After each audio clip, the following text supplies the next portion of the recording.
நடப்பு நிகழ்வுகள் ஜூன் 2024. ஓகேவா, பார்க்கலாம். நீங்கள் நலமா திட்டம்.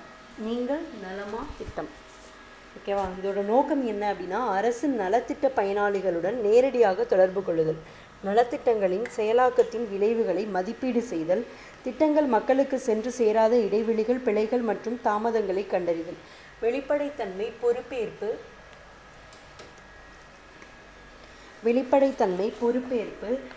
நிர்வாகத்திறனை மேம்படுத்துதல், மக்களிடமிருந்து நேரடியாக கருத்து பெறுதல் மற்றும் சேவை வளங்களை மேம்படுத்துதல்.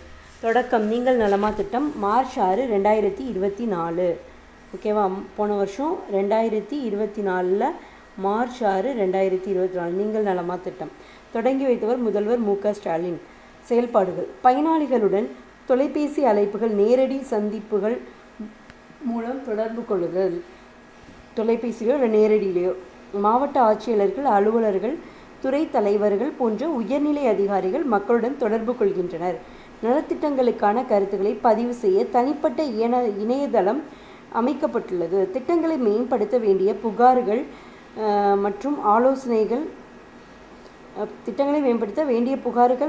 ஆலோசனைகள் பெறப்படுகின்றன.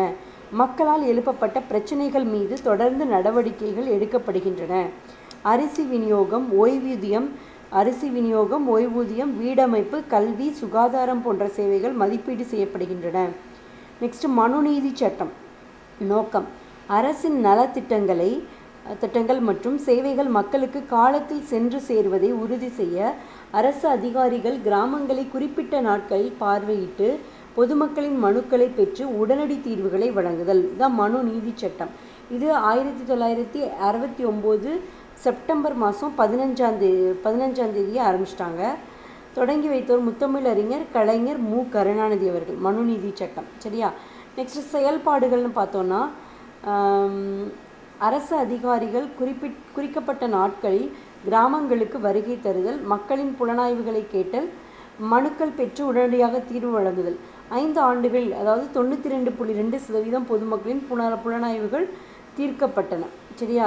Next, Jal Jeevan mission. நோக்கம்: 2024க்குள் அனைத்து கிராம வீடுகளுக்கும் குழாய் நீர் இணைப்பு வழங்குதல். ஓகேவா. போதுமான அளவு BSI 10,500 தரத்துடன் குறைந்த கட்டணத்தில் குடிநீர் வழங்குதல். நீண்ட கால இடையறாத நீர் வழங்கலை உறுதி செய்தல். தொடக்கம் ஆகஸ்ட் 2019 ஜல் ஜீவன் மிஷன். ஓகேவா. நெக்ஸ்ட்டு, செயல்பாடுகள். 3 ஆண்டுகளில் 63,63,379 கிராம வீடுகளுக்கு குழாய் நீர் இணைப்புகள் வழங்கப்பட்டன. 2010.29 கோடி முதலீடு மேற்கொள்ளப்பட்டுள்ளது. சமூக பங்கேற்பு, நீர்த்தர கண்காணிப்பு மற்றும் தொடர்ச்சியான சேவையை நோக்கமாக கொண்டது. நெக்ஸ்ட் பெரியார் நினைவு சமத்துவபுரம் திட்டம். நோக்கம்: தமிழ்நாட்டில் அமைக்கப்பட்ட 238 சமத்துவபுரங்களை புதுப்பித்தல். மொத்தம் எத்தனை? 238 சமத்துவபுரங்கள். புறக்கணிக்கப்பட்ட சமூகங்களுக்கான கட்டமைப்புகளை மேம்படுத்துதல். இது அறிவிக்கப்பட்ட தேதி 24 June 2021. Samathuvapuram 24 June 2021. 24 June 2021. Next அறிவித்தவர் தமிழ்நாடு முதல்வர். செயல்பாடுகள். முதல் கட்டம் பார்த்தோன்னா 2021-22 140 சமத்துவபுரங்களுக்கு புதுப்பிப்பு. நிதி 94.44 கோடி. 98% வேலைகள் நிறைவடைந்துள்ளன. இரண்டாம் கட்டம் அப்படின்னு பார்த்தோன்னா 2022 23 மீதமுள்ள 88 சமத்துவபுரங்களுக்கு புதுப்பிப்பு. நிதி 670.1 கோடி. 99% வேலை நிறைவடைந்தது. நெக்ஸ்ட், நமக்கு நாமே திட்டம். இதோட நோக்கம் பார்த்தோம் அப்படின்னா, கிராமப்புற உள்கட்டமைப்பு மேம்பாட்டுக்கான சமூக பங்கேற்பு, பொது பயனுக்கான கட்டிடங்கள் கட்டுதல். நடைமுறை காலம் 3 வருஷம். நமக்கு நாமே திட்டம் கிராமப்புற உள்கட்டமைப்பு மேம்பாட்டுக்கான சமூக பங்கேற்பு, பொது பயனுக்கான கட்டிடங்களை கட்டுதல். நடைமுறை காலம் நமக்கு நாமே திட்டம் 3 வருஷத்துக்குள்ள. நெக்ஸ்ட், சபாநாயகர் தொகுதி வளர்ச்சி திட்டம். Member of parliament local area development scheme. நோக்கம்: மக்களவை அல்லது ராஜ்யசபை உறுப்பினர்கள் தங்கள் தொகுதிக்கேற்ப மேம்பாட்டு பணிகளை பரிந்துரைக்க, கிராமப்புறங்களில் பொது பயன்பாட்டிற்கான கட்டமைப்புகளை உருவாக்குதல். இதோட நிதி ஒதுக்கீடு 2021-22 2 கோடி, 22-23 மற்றும் 23-24 ஒவ்வொரு எம்பிக்கும் 5 கோடி. நெக்ஸ்ட் செயல்பாடுகள் 1022 கட்டிடங்கள் ஊரக வளர்ச்சி மற்றும் ஊராட்சி துறைக்கு, 1022 கட்டிடங்கள் ஊரக வளர்ச்சி மற்றும் ஊராட்சி துறைக்கு, 74 கட்டிடங்கள் பிற துறைகளுக்கு, 427 சேவைகள் பேருந்து நிறுத்தங்கள் சூரிய சக்தி மேடைகளுக்கு. நெக்ஸ்ட்டு ஸ்வச் பாரத் மிஷன் ஊரக அளவில் கிராம இது மற்றும் அர்பன் ஊரக அளவில் ஸ்வச் பாரத் மிஷன் நோக்கம் இடமின்றி தனி கழிப்பறை அமைக்க முடியாத குடும்பங்களுக்கு பாதுகாப்பான கழிப்பறை வசதியை உறுதி செய்தல். நடைமுறை காலம் 2022-23 முதல். நடைமுறை காலம் 2022-23 முதல். செயல்பாடுகள் 1,44,489 குடும்பங்களுக்கு கழிப்பறைகள் அமைக்கப்பட்டன. ஆதிதிராவிடர் குடியிருப்புகள், பழங்குடி மக்கள் குடியிருப்புகள், சுருங்கிய இடத்துடன் உள்ள குடிசை பகுதிகளில் 2940 பொது சுகாதார மையங்கள் கட்டப்பட்டன. நெக்ஸ்ட் ஹைதராபாத் இனி தெலுங்கானாவுக்கு மட்டுமே. ஆந்திராவை பிரித்து தெலுங்கானா என்ற தனி மாநிலத்தை உருவாக்க கோரி 10 ஆண்டுகளுக்கு முன் பல்வேறு போராட்டங்கள் நடந்தன. ஹைதராபாத் இனி தெலுங்கானாவுக்கு மட்டும்தான். ஆந்திராவை பிரித்து தெலுங்கானா என்ற தனி மாநிலத்தை உருவாக்க கோரி 10 ஆண்டுகளுக்கு முன் பல்வேறு போராட்டங்கள் நடந்தன. இதையடுத்து 2014 மத்திய ஆட்சியில் இருந்த காங்கிரஸ் தலைமையிலான ஐக்கிய முற்போக்கு கூட்டணி அரசு லோக்சபா தேர்தலுக்கு முன் 2014 பிப்ரவரியில் ஆந்திர பிரதேச மறுசீரமைப்பு சட்டம் 2014 பாராளுமன்றத்தில் நிறைவேற்றியது. இதன்படி ஆந்திராவை 2ஆக பிரித்து ஆந்திரா தெலுங்கானா என 2 மாநிலங்கள் 2014 பிரிஞ்சு. ஓகேவா, 2 மாநிலங்கள் உருவாக்கப்பட்டன. இவை 2014 ஜூன் 2 வந்துட்டு அமலுக்கு வந்துச்சு. இந்த சட்டத்தின்படி 10 ஆண்டுகளுக்கு மிகாமல் ஆந்திரா மற்றும் தெலுங்கானாவுக்கு பொது தலைநகரமாக ஹைதராபாத் இருக்கும். 10 வருஷத்துக்கு 2024 வரைக்கும் ஹைதராபாத் ஆந்திரா தெலுங்கானாவுக்கு பொது தலைநகரமாக இருக்கும் என்றும், அந்த காலகட்டத்திற்குள் ஆந்திராவுக்கென தனி தலைநகர் உருவாக்கப்பட வேண்டும் என்றும், 10 ஆண்டுகளுக்கு பின் தெலுங்கானாவுக்கு மட்டுமே ஹைதராபாத் விளங்கும் என்றும் குறிப்பிடப்பட்டது. இந்நிலையில் ஆந்திர பிரதேச மறுசீரமைப்பு சட்டத்தின்படி 10 ஆண்டு கால அவகாசம் அண்மையில் முடிந்துவிட்டது. இனிவரும் காலங்களில் தெலுங்கானாவுக்கு மட்டுமே ஹைதராபாத் இருக்கும். அப்போ ஹைதராபாத்தோட தலைநகரம் என்னது? தெலுங்கானாவோட தலைநகரம் தான் ஹைதராபாத். அப்போ ஆந்திராவோட தலைநகரம் முன்னாடி அமராவதி. ஓகேவா, இப்போ இது என்னதான் இருக்கும். நெக்ஸ்ட்டு உலகின் தலைச்சிறந்த பல்கலைக்கழகங்கள். உலக அளவில் தலைச்சிறந்த பல்கலைக்கழகங்கள் பட்டியல் மும்பை ஐஐடி மற்றும் தில்லி ஐஐடிகள் முதல் 150 இடங்களில் இடம்பெற்றுள்ளன.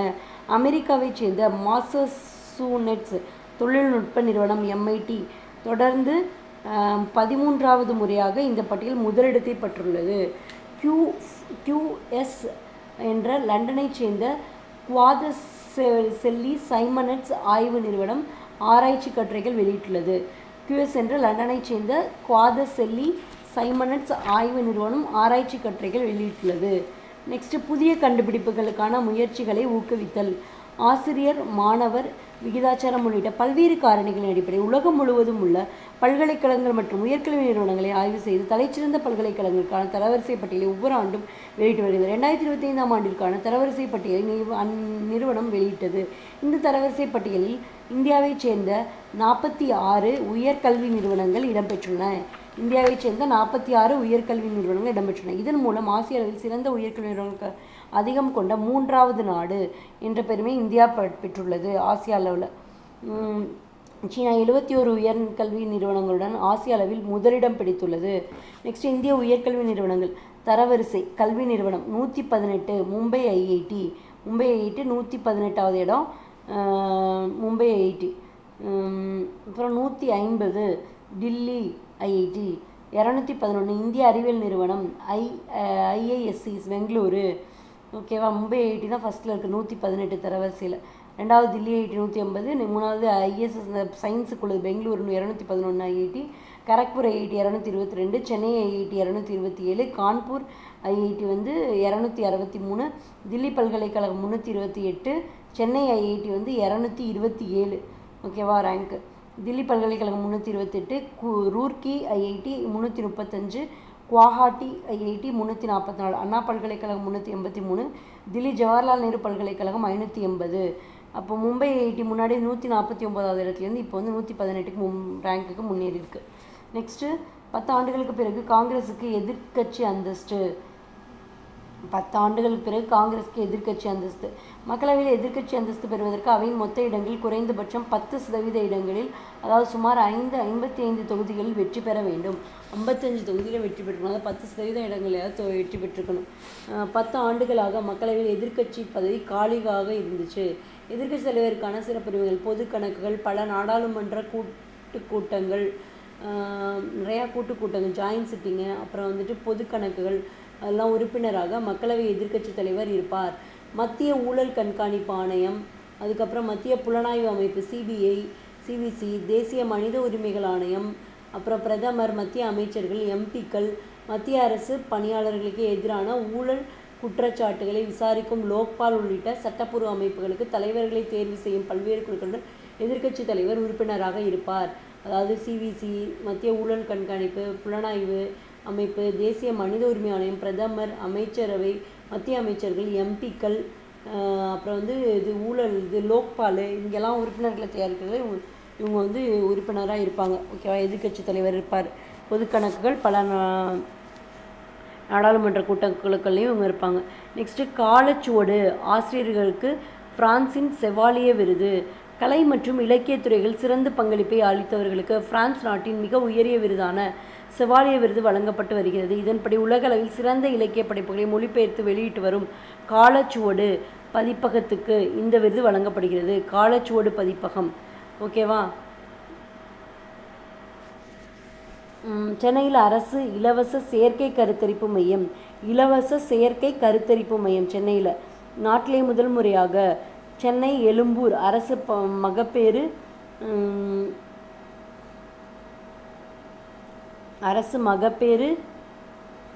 மருத்துவமனையில் இலவச செயற்கை கருத்தரிப்பு மையம் மற்றும் பிரசவ வளாகம் தொடங்கப்பட்டுள்ளது.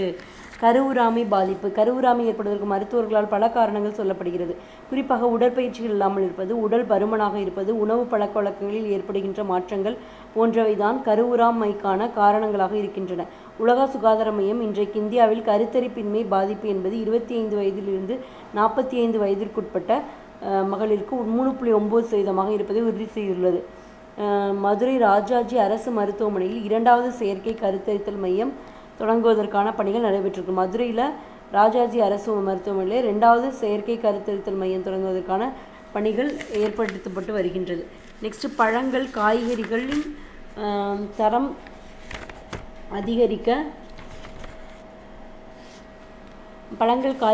தரம் அதிகரிக்க மெத்தைலோ பாக்டீரியாவை பயன்படுத்தலாம். பழங்கள் காய்கறிகளோட தரத்தை வந்து அதிகரிக்கிறதுக்கு மெத்தைலோ பாக்டீரியா அப்படின்னு ஒரு பாக்டீரியா இருக்குது. அந்த மெத்தைலோ பாக்டீரியாவை வந்து பயன்படுத்தலாமா? பழம் காய்கறிலாம் இருக்குல்ல, அதில் இருக்கிற ஒரு குவாலிட்டி அதிகரிக்கிறதுக்கு மெத்தைலோ பாக்டீரியாவை பயன்படுத்தலாம். மெத்தைலோ பாக்டீரியா இது யூஸ் பண்ணி அதோட குவாலிட்டியை இன்க்ரீஸ் பண்ணலாம். பழம் காய்கறி. ஓகே. மெத்தைலோ பாக்டீரியாவை பயன்படுத்துவதன் மூலம் பழங்கள் மற்றும் காய்கள் மற்றும் விதைகளின் தரம் அதிகரிக்கும் என தமிழக வேளாண் துறை தெரிவித்துள்ளது. விவசாயிகள் மெத்தைலோ பாக்டீரியாவை பயன்படுத்துவதன் மூலம் விதை முளைப்பு திறன் மற்றும் நாற்றுகளின் வளர்ச்சி அதிகரிக்கும்.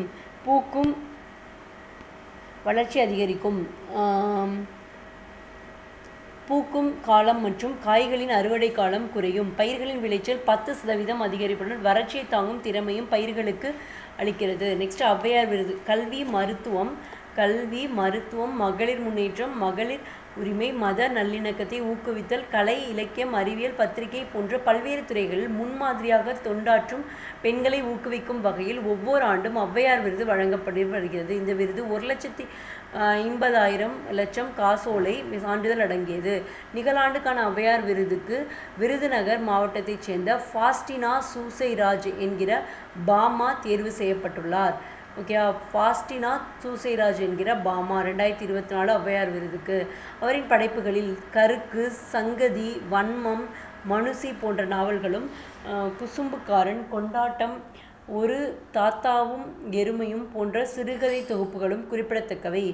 அந்த ஃபாஸ்டினா சூசைராஜ் பாமா அப்படின்னு சொல்கிறவங்களோட படைப்புகளில் கருக்கு, சங்கதி, வன்மம், மனுசி போன்ற நாவல்களும், குசும்புக்காரன், கொண்டாட்டம், ஒரு தாத்தாவும் வறுமையும் போன்ற சிறுகதை தொகுப்புகளும் குறிப்பிடத்தக்கவை. நெக்ஸ்ட் உலகளாவிய பாலின ஏற்றத்தாழ்வு குறியீடு. இந்தியா 129வது இடம். ஓகேவா?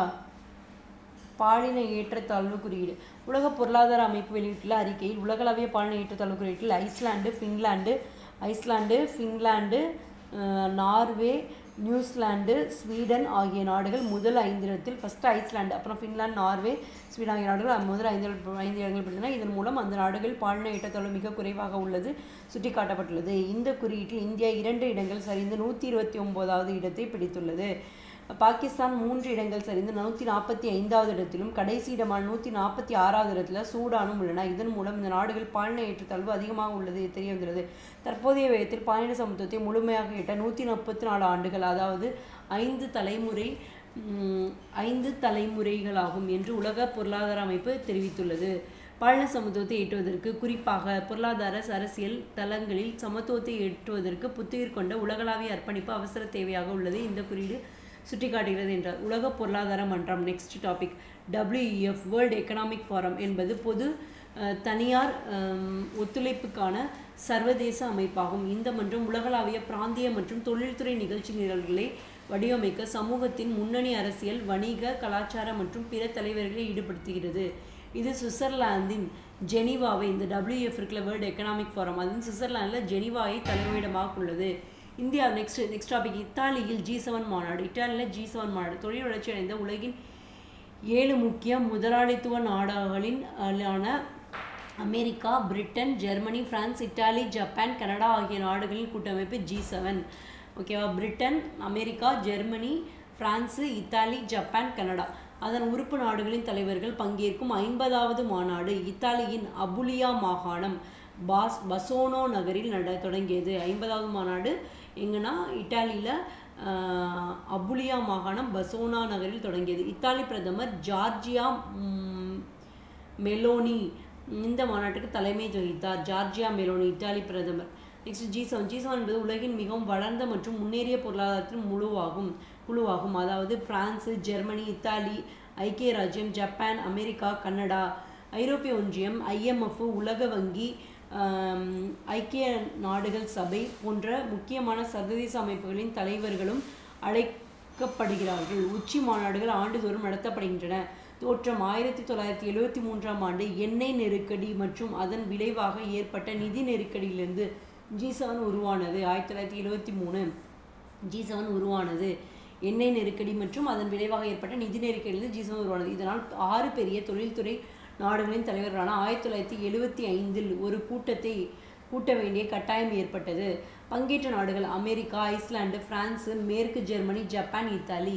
கனடா 1976இல் இணைந்தது. G7 உருவாவதற்கு வழிவகுத்தது. 1997ஆம் ஆண்டு ரஷ்யாவுடன் அசல் 7 நாடுகள் இணைந்த பிறகு பல ஆண்டுகளாக இது G8 என்று அழைக்கப்படுகிறது. 1997 யார் சேர்ந்தாங்க அப்படின்னா ரஷ்யா. G8ன்னு அழைக்கப்படுது. ஆனால் 2014ஆம் ஆண்டு உக்ரைன் கிரிமியா பகுதியை இணைத்ததை தொடர்ந்து ரஷ்யா உறுப்பினராக இருந்து வெளியேற்றப்பட்ட பிறகு இது G7 என ரஷ்யா வெளியேற்றப்பட்ட பிறகு G7 என மாறிவிட்டது 2014க்கு அப்புறம்.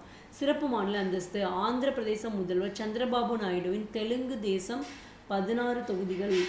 ஆந்திர பிரதேச முதல்வர் சந்திரபாபு நாயுடு தெலுங்கு தேசம் 16 தொகுதிகள். பீகார் முதல்வர் நிதிஷ்குமார் தலைமையிலான ஐக்கிய ஜனதா தளம் 12 தொகுதிகள் இதில் முக்கிய அங்கம் வகிக்கின்றன. எனவே மத்தியில் ஆட்சி அமைப்பதற்கான பேச்சுவார்த்தையின் போது நிதிஷ், சந்திரபாபு நாயுடு இருவரும் தமது மாநிலங்களுக்கு சிறப்பு அந்தஸ்து ஸ்பெஷல் கேட்டகரி ஸ்டேட்டஸ் வழங்க வேண்டும் என்கிற கோரிக்கையை வலியுறுத்தியுள்ளது என்பது குறிப்பிடத்தக்கது. விதிகள். அந்தஸ்து பெற்ற மாநிலங்கள் 371 Maharashtra, Gujarat. 371A Nagaland. 371B Assam. 371C Manipur. 371D Andhra பிரதேசம், தெலுங்கானா. 371E இதெல்லாமே சிறப்பு மாநில அந்தஸ்து. ஆந்திர பிரதேசம் மற்றும் மத்திய பல்கலைக்கழகம். 371F Sikkim. 371G Mizoram. 371H Arunachal Pradesh. 371I Goa. 371J Karnataka. Okay. Next லோக்சபாவுக்கு இடைக்கால சபாநாயகர் நியமனம். இடைக்கால சபாநாயகர் நியமனம். முதல் 3 நாட்கள் புதிய எம்பிக்களின் பதவியேற்பு நடக்க உள்ளது. சபாநாயகர் தேர்ந்தெடுக்கப்படும் வரை புதிய எம்பிக்களுக்கு பதவி பிரமாணம் செய்து வைப்பது, சபையை நடத்துவது இடைக்கால சபாநாயகரின் பொறுப்பு. இந்நிலையில் இடைக்கால சபாநாயகராக ஒடிசாவின் கட்டாக் தொகுதி எம்பியான பரத் ருஹரி மகதாப்பை குடியரசுத் தலைவர் திரௌபதி முர்மு நியமித்தார். பரத் ருஹரி மகதாபை இவர் 6 முறை பிஜு ஜனதா தளம் சார்பில் கட்டாக் தொகுதியில் போட்டியிட்டு வெற்றி பெற்றார். இவர் மார்ச் 2024 அக்கட்சியில் இருந்து விலகி பாஜகவில் சேர்ந்தார். அதே கட்டாக் தொகுதியில் போட்டியிட்டு 7வது முறையாக எம்பியாக வெற்றி பெற்றார். நெக்ஸ்ட் தற்காலிக சபாநாயகரின் கடமைகள். தற்காலிக சபாநாயகர் புரோட்டம் ஸ்பீக்கர் லோக்சபாவின் முதல் அமர்வினை தலைமை ஏற்கிறார் மற்றும் புதிதாக தேர்ந்தெடுக்கப்பட்ட உறுப்பினர்களுக்கு பதவி பிரமாணம் செய்து வைக்கிறார். சபாநாயகரும் துணை சபாநாயகரும் தேர்ந்தெடுக்கப்படுவதற்கான வாக்கெடுப்பை நடத்துவது இவரது முக்கியமான கடமைகளில் ஒன்றாகும். புதிய சபாநாயகர் தேர்ந்தெடுக்கப்படும் தருணத்தில் தற்காலிக சபாநாயகரின் பதவி தானாகவே முடிவடைகிறது. அத்துடன் அவை நம்பிக்கையை நிரூபிக்க வேண்டிய நிலை ஏற்பட்டால் அவர் நம்பிக்கை வாக்கெடுப்பையும் ஃப்ளோர் டெஸ்ட் நடத்துகிறார். விதி 95(1) சபாநாயகர் பதவி காலியாக இருக்கும் பொழுது அந்த பதவியின் கடமைகளை துணை சபாநாயகர் செய்வார். அதான் 95(1). ஆர்டிகல் 95(1) சபாநாயகர்னா துணை சபாநாயகர் பணியை செய்வார், அல்லது துணை சபாநாயகர் பதவியும் காலியாக இருந்தால் அந்த கடமைகளை நிறைவேற்றுவார். மக்களவையில் உள்ள உறுப்பினர்கள் ஒருவரை ஜனாதிபதி நியமிப்பார். நெக்ஸ்ட் தீஸ்தா நதிநீர் திட்டம். தீஸ்தா நதிநீர் சேமிப்பு மேலாண்மை திட்டம் தொடர்பான பேச்சுவார்த்தைகளுக்காக இந்தியா தொழில்நுட்ப குழு வங்கதேசம் செல்லும். இரு நாடுகளிடையே 54 நதிகள் பாய்கின்றன. அதில் முக்கியமானது தீஸ்தா நதியாகும். 1996ஆம் ஆண்டில் ஏற்படுத்தப்பட்ட கங்கை நதி நீர் ஒப்பந்தத்தை தொழில்நுட்ப அளவில் மறு ஆய்வு செய்யும் பேச்சுவார்த்தை தொடங்கவும் இந்தியா முடிவு செய்துள்ளது. நெக்ஸ்ட் உலக கைவினை நகரமாக அங்கீகாரம் பெற்றது ஸ்ரீநகர். உலக கைவினை நகரம் ஸ்ரீநகர் உலக கைவினை கவுன்சிலில் வேர்ல்டு கிராஃப்ட் கவுன்சில் WCC உலக கைவினை நகரம் என்ற அங்கீகாரம் பெற்ற 4வது இந்திய நகரம். உலக கைவினை நகரம்னு இது வந்து 4th இந்தியன் கண்ட்ரி வந்து இது ஸ்ரீநகர். ஓகேவா, மாறியுள்ளது. இந்த மதிப்புமிக்க அங்கீகாரம் ஸ்ரீநகரின் பாரம்பரியம், கலைத்திறன் மற்றும் கைவினை கலைஞர்களின் அர்ப்பணிப்பை மேலும் மேம்படுத்தும். இதனால்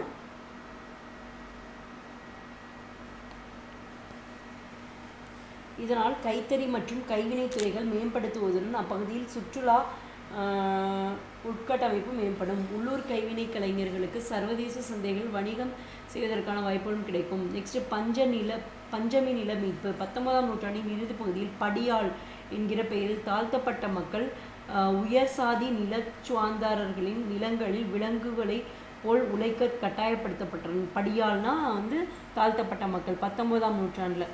இந்த இழிநிலை நீங்க வேண்டுமெனில் அரசுக்கு சொந்தமான தரிசு நிலங்களை தலித் மக்களுக்கு வழங்க முன்வர வேண்டும் என்று அயோத்தாச பண்டிதர், இரட்டை மலை சீனிவாசன் போன்ற தலித் தலைவர்கள் ஆங்கில ஆட்சியாளரிடம் கோரிக்கை விடுத்தனர். நிபந்தனைகள். இதனிடையே அப்போதைய செங்கல்பட்டு மாவட்டத்தின் பொறுப்பு ஆட்சியாளர் இருந்த ஜேம்ஸ் ஹென்றி அப்பர்லே திருமென்கர் 1891 பிரிட்டன் நாடாளுமன்றத்திலிருந்து இந்த கோரிக்கைக்கு ஆதரவாக அறிக்கை ஒன்றை அனுப்பினார். அந்த அறிக்கையை பரிசீலித்த பிரிட்டன் நாடாளுமன்றம் 1892 செப்டம்பர் 30ஆம் நாள் தலித் மக்களுக்கு இலவசமாக நிலம் வழங்க வேண்டியதற்கான தீர்மானத்தை நிறைவேற்றியது. இந்த தீர்மானத்தின் அடிப்படையில் தமிழகத்தின் சில மாவட்டங்கள், குறிப்பாக செங்கல்பட்டு, வட ஆற்காடு மாவட்டங்களில், தற்போதைய திருவண்ணாமலை, வேலூர் மாவட்டங்களில் வாழ்ந்த தாழ்த்தப்பட்ட மக்களுக்கு அரசுக்கு சொந்தமான 12 லட்சம் ஏக்கர் தரிசு நிலம் இலவசமாக பரிந்துரைக்கப்பட்டது. பஞ்சத்தின் பிடியில் சிக்கிக்கொண்டு நலிந்து வாழ்ந்து வந்த தாழ்த்தப்பட்ட மக்களுக்கு வழங்கப்பட்டமையால் இந்நிலங்கள் பஞ்சமி நிலங்கள் என அழைக்கப்பட்டன. ஆங்கிலேயர்கள் அதை DC land, depressed class land என அழைத்தனர். பஞ்சமி நிலங்கள் தாழ்த்தப்பட்ட மக்களுக்கு வழங்கப்பட்ட போது தாழ்த்தப்பட்ட மக்கள் அந்நிலத்தினை குத்தகைக்கு விடுவதோ தானமாக எவருக்கும் தரவோ இயலாது. 7 முதல் 10 ஆண்டுகளுக்கு குத்தகைக்கு விட முடியாது, தானமாகவும் தர முடியாது. 7 முதல் 10 ஆண்டுகளுக்கு எவருக்கும் விற்பனையும் செய்ய இயலாது. 10 ஆண்டுகளுக்கு பிறகு வேண்டுமானால் இன்னொரு தாழ்த்தப்பட்ட சமூகத்திற்கு மட்டுமே அதனை விற்கலாம். பிறருக்கு விற்பது சட்டப்படி செல்லாது என நிபந்தனைகளும் விதிக்கப்பட்டன. நெக்ஸ்ட் ஜூலை 1 முதல் ஜூலை 3 புதிய குற்றவியல் சட்டங்கள் அமல். இந்திய தண்டனை சட்டம் IPC, குற்றவியல் நடைமுறை சட்டம் CRB, இந்திய தண்டனை சட்டம் IPC, குற்றவியல் நடைமுறை சட்டம் CRP, இந்திய சாட்சியங்கள் சட்டம் உள்ளிட்ட பழைய ஆங்கிலேயர் கால சட்டங்களுக்கு பதிலாக பாரதிய நியாய சங்கீதா BNS, பாரதிய நாகரிக் சுரக்ஷா சங்கீதா BNSS, பாரதிய சாட்சிய அதிநியம் ஆகிய 3 புதிய குற்றவியல் சட்டங்கள் கொண்டு வரப்பட்டுள்ளன.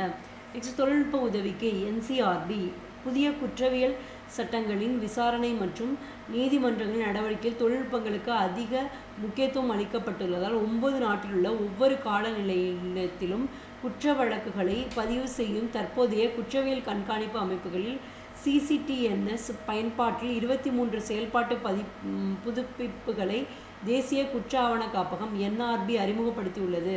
திறன் மேம்பாடு BPRD திறன் மேம்பாட்டுக்காக போலீஸ் ஆராய்ச்சி மற்றும் மேம்பாட்டு அமைப்பு BPRD பயிற்சி தொகுதிகளை உருவாக்கி அனைத்து பங்குதாரர்களுடனும் பகிர்ந்து கொண்டுள்ளது. களத்தில் பிற அமைப்புகள் சமூகத்தின் அனைத்து தரப்பு மக்களுக்கும் குறிப்பாக பெண்கள் மற்றும் குழந்தைகள் தொடர்பாக புதிய சட்டங்களில் அமலாக்கம் ஏற்படுத்தும் நேர்மறை தாக்கம் மற்றும் சீர்திருத்தங்கள் குறித்து பொதுமக்களுக்கு தெரியப்படுத்த மத்திய பஞ்சாயத்து ராஜ் அமைச்சகம் மூலம் 40 லட்சம் தன்னார்வலர்களுக்கு பயிற்சி அளிக்கப்பட்டுள்ளது. புதிய சட்டங்களின் கீழ் மின்னணு முறையில் சம்மன் நோட்டீஸ்களை பதிவிறக்கம் செய்து கொள்ள வசதியாக சாக்ஷியா, நியாயக்ஷ்ருகி, சம்மன் ஆகிய 3 செயலிகளை தேசிய தகவல் மையம் வான்வழி உருவாக்கியுள்ளது. சாக்ஷியா, நியாயஸ்ருகி, சம்மன். மை கவர்மெண்ட் சமூக ஊடக கணக்குகளிலும் புதிய சட்டங்கள் குறித்து தகவல்கள் தொடர்ந்து பதிவேற்றப்பட்டு வருகின்றன. நெக்ஸ்ட் எழுத்தாளர் அருந்ததி ராய்க்கு பிரிட்டனின் பென் பின்டர் விருது. எழுத்தாளர் அருந்ததி ராய்க்கு பிரிட்டனோட பென் பின்டர் விருது. புகழ்மிக்க புக்கர் பரிசு வென்ற எழுத்தாளரான அருந்ததி ராய்க்கு நிகழாண்டுக்கான பென் பின்டர் விருது அறிவிக்கப்பட்டுள்ளது.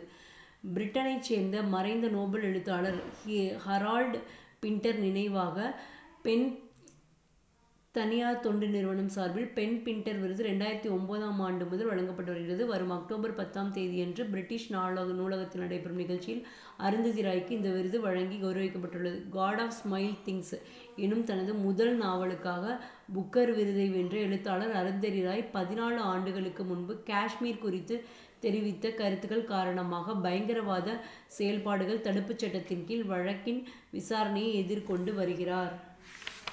The God of Smile Things.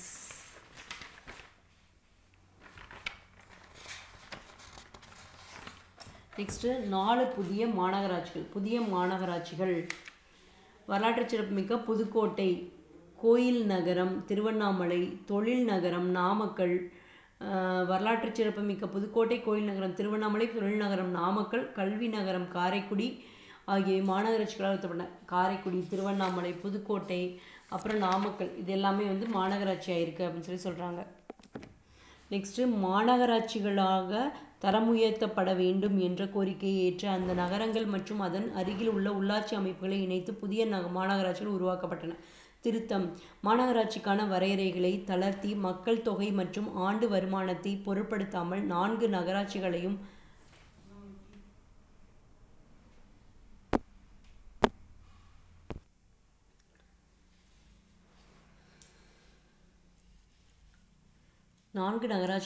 மாநகராட்சிகளாக தரம் உயர்த்த மசோதாவில் வழிவகை செய்யப்பட்டுள்ளது. அதன்படி புதுக்கோட்டை நகராட்சி மற்றும் 11 ஊராட்சிகளை ஒன்றிணைத்து புதுக்கோட்டை மாநகராட்சி. புதுக்கோட்டையில் புதுக்கோட்டை + 11 ஊராட்சி புதுக்கோட்டை மாநகராட்சி.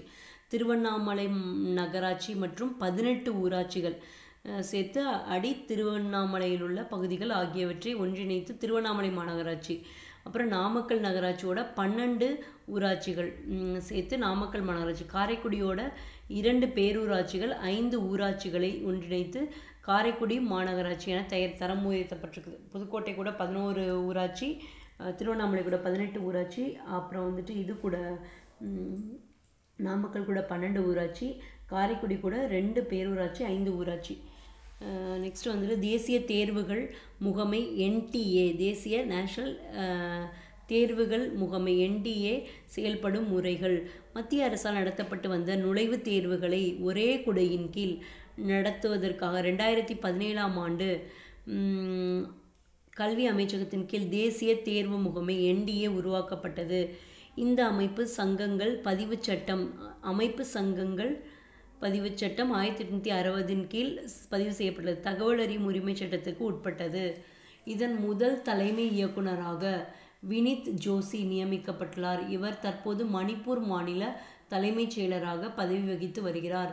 NTA உருவாக்கப்படுவதற்கு முன்பு நுழைவுத் தேர்வுகளை பல்கலைக்கழக மானியக்குழு UGC, மத்திய இடைநிலை கல்வி வாரியம் CBSE ஆகியவை தற்போது நடத்தி வருகிறது. NTA உருவாக்கப்படுவதற்கு முன்பு நுழைவுத் தேர்வுகளை பல்கலைக்கழக மானியக்குழு UGCயும் மத்திய இடைநிலை கல்வி வாரியம் சென்ட்ரல் போர்ட் ஆஃப் இந்த CBSE ஆகியோர் தற்போது நடத்தி வருகிறது. 1992 பரிந்துரை தேசிய அளவில் தேர்வுகளை நடத்துவதற்கு ஒரு அமைப்பை நிறுவ வேண்டும் என நடவடிக்கை திட்டம் 1992 பரிந்துரைக்கப்பட்டது. 1986ஆம் ஆண்டு வடிவமைக்கப்பட்ட தேசிய கல்விக் கொள்கையோடு தொடர்புடையதாக திட்டமாகும். இந்த இது 1992 பரிந்துரை பண்ணியிருக்காங்க. 86 கல்விக் கொள்கையோட வந்தது 1886 சட்டத்தின்படி 2017.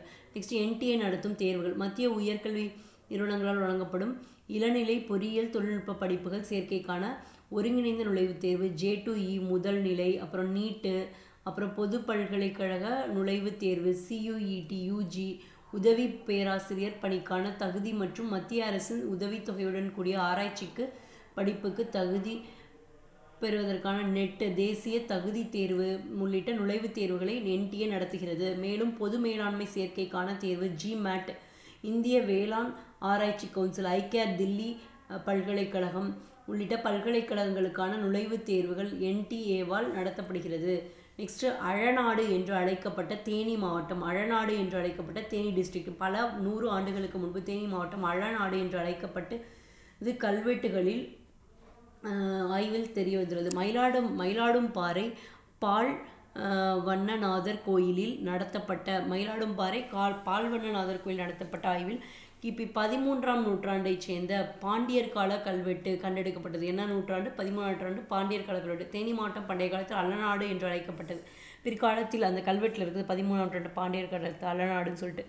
பிற்காலத்தில் நிர்வாக காரணங்களுக்காக இதனை பல வளநாடுகளாக பிரித்தனர். அதன் அடிப்படையில் மலைகள் சூழ்ந்த குறிஞ்சிலமான இன்றைய வருச நாடு அப்போது வரிசை நாடு என்று அழைக்கப்பட்டது. இந்த வரிசை நாட்டின் மிக முக்கியமான ஊர்களில் ஒன்றாக மயிலாடும்பாறை இருந்துள்ளது. 3 வரிகள் கொண்ட இந்த துண்டு கல்வெட்டில் மயிலாடும்பாறை ஊரின் பழைய பெயர் ஒரோமிஸ் என்றும், மயிலாடும்பாறை ஊரோட பழைய பெயர் ஒரோமிஸ், தேனியோட பழைய பெயர் பழநாடு, அங்கு இருக்கும் இறைவனின் பெயர் ஒரோமிஸ் வரம் உடைய நாயனார் என்றும் அறிய முடிகிறது. இறைவனுக்கு தினமும் அமுது படைப்பதற்காக நிலம் தானம் செய்யப்பட்டதை இந்த கல்வெட்டு உணர்த்துகிறது. நெக்ஸ்ட் சாகித்ய அகாடமி விருதுகள். சாகித்ய அகாடமி சமீபத்தில் 2024ஆம் ஆண்டிற்கான யுவ புரஸ்கார் மற்றும் பால் சாகித்ய புரஸ்கார் வெற்றியாளர்கள் அறிவித்தது. லோகேஷ் ரகுராமன் சிறுகதைகளின் தொகுப்பாளரான விஷ்ணு வந்தார் என்ற புதினத்திற்காக யுவ புரஸ்கார். லோகேஷ் ரகுராமன், விஷ்ணு வந்தார் யுவ புரஸ்கார். யுமா வாசுகி தனது தன்வியின் பிறந்தநாள் கதை புத்தகத்திற்காக பால் சாகித்ய புரஸ்கார் விருது பெற்றிருக்காங்க 2024. யுமா வாசுகி தன்வியின் பிறந்தநாள், லோகேஷ் ரகுராமன் விஷ்ணு வந்தார்க்காக யுவ புரஸ்கார். பால் சாகித்ய யுமா வாசுகி தன்வியின் பிறந்தநாள். ஓகேவா. நெக்ஸ்ட் சாகித்ய அகாடமி விருதுகள் பற்றி. ஞானபீட விருதுக்கு பிறகு 2வது மிக உயர்ந்த இலக்கிய விருது. ஞானபீட விருதுக்கு அடுத்தது இதுதான். ஓகேவா. செகண்ட் சாகித்ய அகாடமி, ஃபர்ஸ்ட் ஞானபீட விருது. நிறுவப்பட்ட ஆண்டு 1954 மார்ச் 12. இது இந்தியாவின் நேஷனல் அகாடமி ஆஃப் லெட்டர்ஸ் என்றும் அழைக்கப்படுகிறது. ஞானபீட சாகித்ய அகாடமி விருது என்னன்னு சொல்கிறாங்கன்னா நேஷ்னல் அகாடமி ஆஃப் லெட்டர்ஸ் அப்படின்னு சொல்கிறாங்க. ஓகேவா. தலைவர் யாருன்னா சந்திரசேகர கம்பரா. இந்த சாகித்ய அகாடமி விருதோட தலைவர் யாருன்னா சந்திரசேகர கம்பரா. நோட்டா. அடுத்தது இந்தூர் மக்களவை தொகுதியில் 2 லட்சத்துக்கும் அதிகமான வாக்கள் நோட்டாவிற்கு பதிவுள்ளன. இந்தூரில் இதுவரை நோட்டாவுக்கு பதிவான வாக்களே இதுதான் அதிகமாகும். 2 லட்சத்துக்கு மேலே பதிவாயிருக்கு. தொடக்கம் செப்டம்பர் 2013. உச்சநீதிமன்றம் நோட்டாவை அறிமுகப்படுத்த இந்திய தேர்தல் ஆணையத்துக்கு ECஐ உத்தரவிட்டது. இது ஒரு தொகுதியில் அதிக வாக்கள் நோட்டாவிற்கு பதினால் வெற்றி பெற்ற 2வது வேட்பாளர் வெற்றி பெறுவார். ஓகேவா. நெக்ஸ்ட் செவ்வாய் கிரகத்தில் 3 நோட்டால் அதிகமாக இருந்துச்சுன்னா வெற்றி பெற்ற 2வது வேட்பாளர் வெற்றி பெறுவார். செவ்வாய் கிரகத்தில் 3 புதிய பள்ளங்கள். செவ்வாய் கிரகத்தில் 3 புதிய பள்ளங்கள் வந்திருக்குதாமா. அகமதாபாத்தில் உள்ள இயற்பியல் ஆராய்ச்சி ஆய்வகம் PRL விஞ்ஞானிகளில் செவ்வாய் கிரகத்தில் உள்ள தர்மஸ் எரிமலை பகுதியில் தர்சிஸ் எரிமலை பகுதியில் 3 புதிய பள்ளங்கள் கண்டுபிடிக்கப்பட்டது. 3 பள்ளங்கள் பின்வருமாறு. 3 பள்ளங்கள் பின்வருமாறு. பெயரிடப்பட்டுள்ளன. ஃபர்ஸ்ட் லால் பள்ளம், முர்சன் பள்ளம், ஹில்சா பள்ளம். லால் பள்ளம்னா புகழ்பெற்ற இந்திய புவியியல் இயற்பியலாளர் மற்றும் PRLன் இயக்குனரான தேவேந்திர லால் பெயர் வச்சிருக்காங்க. முர்சா பள்ளம்னா உத்தரப்பிரதேசத்தில் உள்ள ஒரு நகரத்தின் பெயர் தான் முர்சன், உத்தரப்பிரதேசத்தில் இருக்குது. அது ஹில்சா பள்ளம்னா பீகாரில் இருக்கிற ஒரு நகரத்தோட பேர். ஓகேவா. லால் பள்ளம்னா தேவேந்திர லால் PRLோட இயக்குனர். முர்சா பள்ளம்னா உத்தரப்பிரதேசில் ஒரு நகரம். ஹில்சா பள்ளம்னா பீகாரில் உள்ள நகரம். நெக்ஸ்ட் நடந்தாய் வாழி காவிரி திட்டம். நடந்தாய் காவிரி திட்டம் தேசிய நதி பாதுகாப்பு இயக்குநரம் NRCD சமீபத்தில் நடந்தாய் வாழி காவிரி திட்டத்தின் முதல் கட்டத்திற்கு 934.3 கோடிக்கு ஒப்புதல் அளித்துள்ளது. இது காவிரி ஆற்றின் பாதுகாப்பு மற்றும் புத்துயிர் பெற செய்வதற்கான தமிழக அரசால் முன்மொழியப்பட்ட திட்டமாகும். முதற்கட்டத்தில் மேட்டூர் அணையின் கீழ்ப்பகுதியிலிருந்து திருச்சி வரையிலான பகுதிகளை இந்த திட்டம் உள்ளடக்கியுள்ளது. இரண்டாம் கட்டத்தில் திருச்சி முதல் பூம்புகார், ஃபஸ்ட்டு மேட்டூர் டு திருச்சி, அடுத்தது திருச்சி டு பூம்புகார் ஆற்றின் மீதமுள்ள உள்ளடக்கிய பகுதிகள் இருக்குது. குறிப்பு: பூம்புகார் காவிரி கடலுடன் சங்கமிக்கும் இடமாகும். பூம்புகார் காவிரி கடலுடன் சங்கமிக்கும் இடமாகும். NRCD பூம்புகாரில் தான் காவிரி கடலோட போய் சேருது. NRCD என்பது ஜல்சக்தி அமைச்சகத்தின் ஒரு பிரிவாகும். ஜல்சக்தி அமைச்சகத்தோட ஒரு பிரிவு தான் NRCD, தேசிய நதி பாதுகாப்பு இயக்குநரகம்.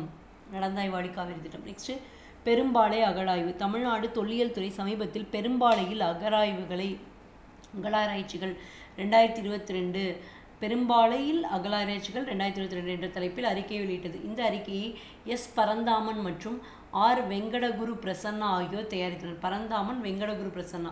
இந்த கண்டெடுக்கப்பட்ட பானை ஓடுகளில் கிராஃபிட்டி குறியீடுகள் வடிவியல் குறியீடுகளை ஒத்திருக்கும். கிராஃபிட்டி குறியீடுகள் வடிவியல் குறியீடுகளை ஒத்திருக்கும் என்று இந்த அறிக்கை கூறுகிறது. மேலும் அடையாளம் எரியாத செப்பு நாணயம் மற்றும் செப்பு மணியும் கண்டுபிடிக்கப்படுது. அதாவது அடையாளம் தெரியாத செப்பு நாணயமும் செப்பு மணியும் இதில் கண்டுபிடிச்சிருக்கிறாங்க. நெக்ஸ்ட் குறிப்பு: கொங்கு மண்டல சதகம் மங்களத்தைச் சேர்ந்த கவிராயரின் 13ஆம் நூற்றாண்டு இலக்கிய படைப்பாகும். கொங்கு மண்டல சதகம் சதகமங்கலத்தைச் சேர்ந்த கவிராயரோட 13ஆம் நூற்றாண்டு இலக்கிய படைப்பாகும். இது 80 பெரும்பாலையை கொங்கு மண்டலத்தின் வடக்கு எல்லை என்று குறிப்பிடுகிறது. பெரும்பாலை நாகாவதி பண்டைய பாலாறு தான் பெரும்பாலை நாகாவதி கரையில் அமைந்துள்ளது. இது காவிரி ஆற்றின் கிளை நதிகள் ஒன்றாகும். நெக்ஸ்ட் WE சேஃப் திட்டம். தமிழ்நாடு பெண்கள் வேலைவாய்ப்பு மற்றும் பாதுகாப்பு திட்டத்தை உமன்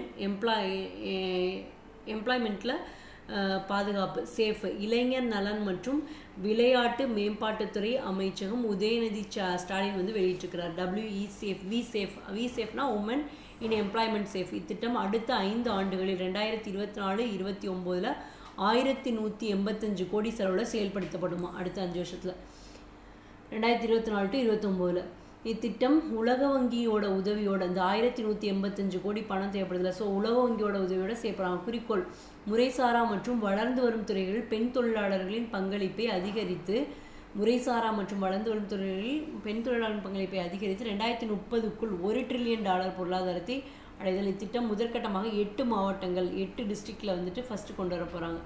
முக்கிய தினங்கள். தேதி 4 ஜூன் 5 உலக சுற்றுச்சூழல் தினம். மைய கருத்து தீம் என்னன்னா நில புதுப்பிப்பு வறட்சி மறுவல் நிலப்பரப்பை தடுப்பது. நில புதுப்பிப்பு வறட்சி மறுவல் நிலப்பரப்பை தடுப்பது. நெக்ஸ்ட் ஜூன் 7 உலக உணவு பாதுகாப்பு தினம். உணவு பாதுகாப்பு தீம் உணவு பாதுகாப்பு எதிர்பாராத சூழ்நிலைக்கு தயாராகுங்கள். ஜூன் 7. ஜூன் 12 உலக குழந்தை தொழிலாளர் முறை ஒழிப்பு தினம்.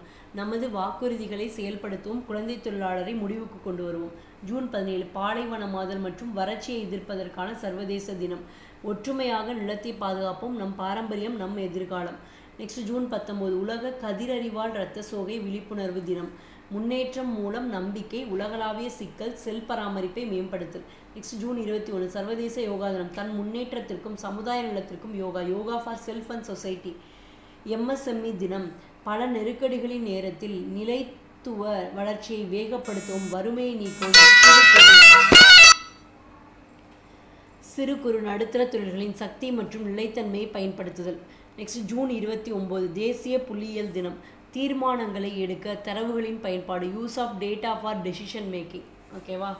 ஜூன் 5 உலக சுற்றுச்சூழல் தினம். ஜூன் 7 உலக உணவு பாதுகாப்பு தினம். ஜூன் 12 உலக குழந்தை தொழிலாளர் முறை ஒழிப்பு தினம். ஜூன் 17 பாலைவனமாதல் மற்றும் வறட்சியை எதிர்ப்பதற்கான சர்வதேச தினம். ஜூன் 19 உலக கதிரறிவால் இரத்த சோகை விழிப்புணர்வு தினம். ஜூன் 21 சர்வதேச யோகா தினம். ஜூன் 27 MSME தினம். ஜூன் 29 தேசிய புள்ளியியல் தினம். ஜூன் 5 தெரியும். ஜூன் 7 உலக உணவு பாதுகாப்பு தினம். 7 நாளும் சாப்பாடு வேணும். ஜூன் 12 உலக குழந்தை தொழிலாளர் முறை ஒழிப்பு தினம். ஜூன் 17 பாலைவனமாதல் மற்றும் வறட்சியை எதிர்ப்பதற்கான சர்வதேச தினம். ஜூன் 19 உலக கதிரறிவால் இரத்த சோகை விழிப்புணர்வு தினம். ஜூன் 21 சர்வதேச யோகா தினம். ஜூன் 27 MSME தினம். ஜூன் 29 புலிகள் தினம். இதோட அவ்வளவுதான். எந்த மாதம்? ஜூன் மாதத்துக்கான கரண்ட் அஃபேர்ஸ் 2024 முடிஞ்சு.